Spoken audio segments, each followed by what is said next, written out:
She planted it in the front yard, and before I knew it, we had raspberry bushes growing. Whoa, you could have gotten sued.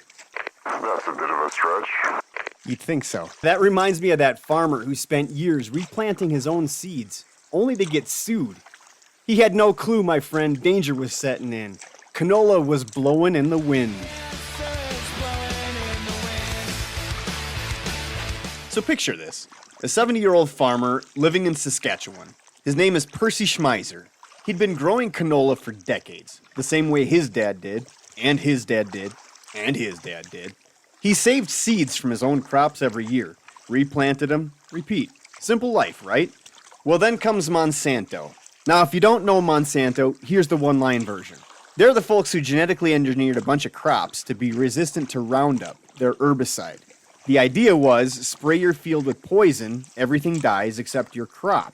It's efficient, it's effective, and it comes with a license agreement thicker than a Tolstoy novel. One of their crown jewels? Roundup Ready canola. Farmers who wanted to use it had to sign strict contracts. No saving seeds, no replanting, and if you break the rules, they'll sue you so fast your corn'll pop. But Percy Schmeiser didn't sign anything.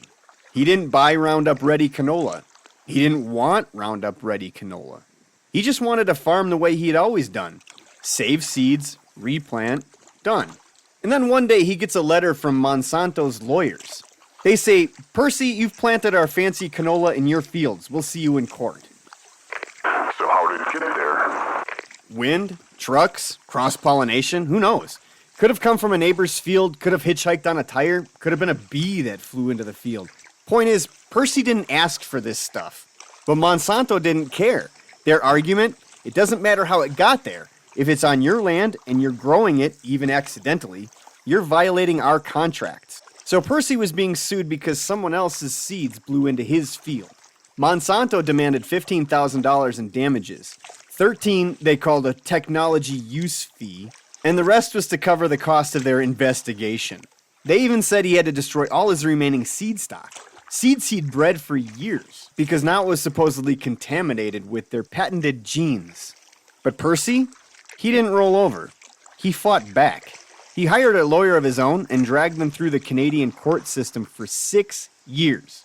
Now remember, this was a retired farmer versus Monsanto, a company worth billions of dollars. This was David versus Goliath, except David's legal fund had to be crowdfunded with pocket change. And the trial? It was wild. Monsanto sent people to trespass on Percy's land to snip samples from his crops. He never used Roundup, never wanted their seeds. In fact, he'd specifically avoided them. But the court looked at these samples and said, well, the gene's in there. Doesn't matter how it got there. It's patented. So yeah, you're on the hook. It's patented. Let that sink in. We're talking about a gene, a chunk of DNA. This wasn't part of his tractor or a new multi-tool he carried on his belt.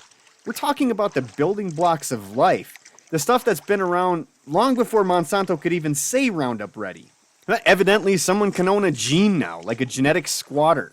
Technically, he lost the case, but here's where it gets interesting. The court refused to make him pay any damages. They couldn't show Percy benefited from Monsanto's technology. He didn't spray herbicide, didn't increase his yield. They basically said, you violated the patent, but we can't prove you gained anything from it. So Percy didn't owe them money, but he did lose control of his seeds. The court ruled that they were tainted. That was enough to strip him of his ownership. And that's when Percy realized this wasn't just about his farm anymore. He took his story international, started speaking about how corporations were claiming ownership over life itself. Not just any life, self-replicating life.